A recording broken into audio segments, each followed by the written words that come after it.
ओम भगवते वासुदेवाय नमः। आज रविवार के पावन अवसर पर मैं आपको सूर्यदेव से जुड़ी एक कथा सुनाऊंगी। रविवार का पावन दिन सूर्यदेव को समर्पित होता है। इस दिन भक्तगण अगर व्रत रखकर सूर्यदेव की पूरी विधि विधान से पूजा करते हैं तो सूर्यदेव अपने भक्तों की सारी मनोकामनाएं पूरी कर देते। किसी नगर में एक दंपत्ति रहा करता था। दंपत्ति बहुत ही खुशहाल जीवन जी रहा था, पर उस औरत के अभी तक कोई बच्चा नहीं हुआ, जिस वाले गांव वाले और घर वाले उसे ताना दिया करते और इसलिए वह औरत काफ़ी ज़्यादा दुखी रहती। उसका पति भी काफ़ी परेशान था।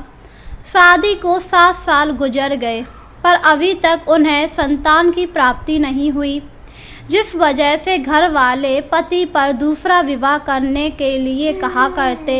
पर व्यक्ति दूसरा विवाह नहीं करना चाहता था क्योंकि वह अपनी पत्नी को बहुत ही प्यार करता। एक दिन की बात है, औरत घर में खाना बना रही थी, तभी वहां पर कुछ औरतें आईं। औरत ने उसकी सास से कहा, अरे तुम्हारी बहू के अभी तक कोई बच्चा नहीं हुआ है, मेरी मानो तो तुम्हें साधु संत के पास जाकर इसे दिखा देना चाहिए। जिस पर उसकी सास ने उत्तर दिया, मैंने अपनी बहू को बहुत सारी जगह दिखा लिया पर कहीं कोई आराम नहीं मिला। पता नहीं मेरे बेटे के नसीब में क्या लिखा हुआ है जो इस बात से शादी हो गई। मैं अपने बेटे को बहुत समझाती हूँ दूसरा विवाह कर ले, पर वह दूसरा विवाह करने के लिए तैयार ही नहीं है। अब तुम ही बताओ मैं भला क्या कर सकती हूँ। यह सुनकर पड़ोसन की औरतें भी काफ़ी हैरान हुई और बोली, ये सब तो आपकी बहू कर सकती है। अगर आपकी बहू कहेगी तो आपका बेटा दूसरा विवाह अवश्य कर लेगा। आपको अपनी बहू से इस बारे में बात करनी चाहिए। यह कहकर पड़ोसन वहाँ से चली गईं। पड़ोसन के जाने के बाद सास अपनी बहू के पास आई और बोली, सुन कनमुही, अभी तक तूने मुझे कोई बच्चा नहीं दे पाया, तो क्यों ना तू अपने पति का दूसरा विवाह करा दे।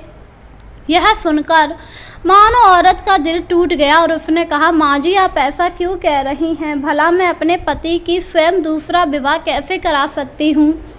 मुझे कुछ नहीं पता, मैं कब चाह रही हूँ उसका दूसरा विवाह हो। तू मुझे बच्चा दे दे, मैं तो इसी में खुश हूँ। मुझे तुझसे कोई दिक्कत नहीं है, बस तेरे बच्चा नहीं हो रहा इस बात से दिक्कत है। यह सुनकर वह औरत काफ़ी ज़्यादा दुखी हो गई क्योंकि उसकी सास सच ही कह रही थी। इतने वर्ष हो गए पर अभी तक कोई बच्चा नहीं हुआ और वह वहाँ से चली गई। सास के जाने के बाद बहू एक कोने में बैठकर रोने लगी और अपनी किस्मत को कोसने लगी। हे भगवान, आपने क्या सोचकर मेरी किस्मत लिखी, इतना अच्छा ससुराल दिया, एक बच्चा दे दिया होता तो कौन सी आफत आ जाती। अब मैं क्या करूं। तभी वहां पर उसका पति आ गया। पति ने जब अपनी पत्नी को इतना दुखी देखा तो कहा, क्या हुआ, तुम इतनी दुखी क्यों हो।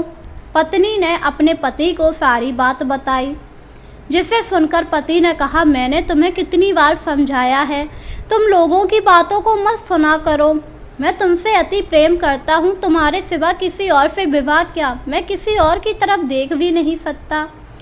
यह सुनकर औरत काफ़ी दुखी और बोली, इसी बात का तो दुख है, आप मुझसे इतना प्रेम करते हैं पर मैं आपको एक बच्चा तक नहीं दे सकती। पता नहीं मैंने पिछले जन्म में कौन से पाप किए, तुम ऐसा क्यों कह रही हो। शायद मेरे कर्म ही खराब रहे हो जो मुझे संतान का सुख नहीं मिल पा रहा। आप ऐसा क्यों कह रहे हैं, आपने कोई भी बुरे कर्म नहीं किए हैं। यह सुनकर आदमी ने कहा, तो तुमने भी कोई बुरे कर्म नहीं किए हैं, अब हम लोग हमेशा संग रहेंगे, चाहे हमारे बच्चा हो या ना हो। यह सुनकर औरत काफ़ी ज़्यादा दुखी हुई, पर वह अपने पति के सामने ऐसा व्यवहार कर रही थी जैसे अब वह खुश हो।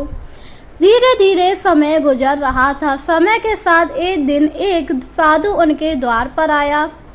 साधु को वह भिक्षा देने आई। साधु को जब पता लगा वह निसंतान है तो साधु ने भिक्षा लेने से मना कर दिया और कहा, हम आपके हाथ से भिक्षा नहीं ले सकते क्योंकि तुम निसंतान हो और अगर मैंने निसंतान से भिक्षा ली तो मेरा नाश हो जाएगा।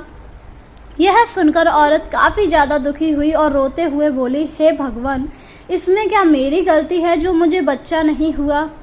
इसमें तुम्हारी कोई गलती नहीं है बेटी, ये सब तो तुम्हारे कर्म हैं। इस पर उस औरत ने हाथ जोड़ते हुए कहा, क्या कोई उपाय नहीं है जिससे मैं माँ बन सकूं? इस पर साधु ने कहा, एक उपाय है, तुम रविवार वाले दिन सूर्य देव का व्रत रखकर विधि विधान से पूजा करो। नियमित रूप से सूर्य देव को अर्घ्य दो और उनसे संतान प्राप्ति की कामना करो। अगर सूर्य देव की कृपा हुई तो तुम्हारी जल्द ही गोद भर जाएगी। यह सुनकर वह औरत काफ़ी ज़्यादा खुश हुई और साधु वहाँ से चला गया। साधु के जाने के बाद वह अब नियमित रूप से सूर्य भगवान की पूजा करने लगी। उसने 21 दिन तक लगातार सूर्य भगवान का व्रत रखा। इतने दिनों तक भूखे प्यासे रहने के कारण उसका शरीर बेजान हो गया। वह फिर भी नियमित रूप से सूर्य भगवान की पूजा किया करती। ये सब देखकर उसके सास ससुर और पति काफ़ी ज़्यादा परेशान होते। पति ने अपनी पत्नी को काफ़ी समझाया कि वह इतनी कठिन पूजा ना करे, पर पत्नी ने कहा कि उसे संतान चाहिए और इसके लिए वह कुछ भी कर सकती है। धीरे धीरे 21 दिन होने को आ गए थे। जिस दिन 21वां दिन था उस दिन वह बेहोश होकर गिर पड़ी, क्योंकि शरीर अब क्षीण हो चुका था। जब उसके पति ने ये सब देखा तो वह काफ़ी ज़्यादा परेशान हुआ। उसने अपनी पत्नी को जगाने का बहुत प्रयत्न किया, पर उसकी पत्नी नहीं उठी, जिससे पति भी काफ़ी दुखी हुआ और बोला, हे भगवान, मेरी पत्नी तो आपका व्रत कर रही थी, ये क्या हो गया उसे? हे भगवान, आप ही हैं जो मेरी पत्नी को बचा सकते हैं। वहीं दूसरी तरफ सूर्य देव उस औरत की भक्ति देखकर अति प्रसन्न हुए और उन्होंने अपनी शक्ति से उस औरत के शरीर को सही कर दिया, जिससे उसे होश आ गया। औरत को होश आया तो उसे पता लगा कि वह पृथ्वी पर है, क्योंकि बेहोश हुई थी तो वह सूर्य लोक पहुंच गई, जहां सूर्य देव ने उसे दर्शन दिए और कहा, जल्द ही तुम्हारी गोद भर जाएगी। जब उसने पृथ्वी लोक पर अपने आप को देखा तो कहा, मैं यहाँ कहाँ? इस पर पति ने कहा, तुम मूर्छित होकर गिर पड़ी थी, अपना व्रत पूरा करो। यह सुनकर पत्नी ने व्रत पूरा किया और फिर अपने पति को सारी बात बताई कि मुझे सूर्य भगवान ने दर्शन दिए, मैं तो सूर्य लोक में थी और उन्होंने कहा जल्द ही मेरी गोद भर जाएगी। यह सुनकर पति भी काफ़ी ज़्यादा खुश हुआ और समय के साथ उस औरत की जल्द ही गोद भर गई।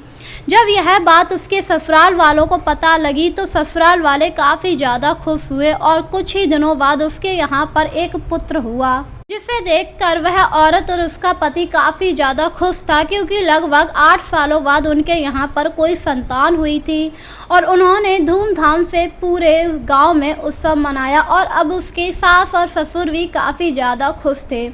इस प्रकार जो भी सूर्य नारायण की पूजा पूरी विधि विधान से करता है, उनका व्रत रखकर अपनी मनोकामना कहता है, सूर्य भगवान उसकी सारी मनोकामनाओं को पूरा कर देते हैं। तो बोलिए जय सूर्य नारायण।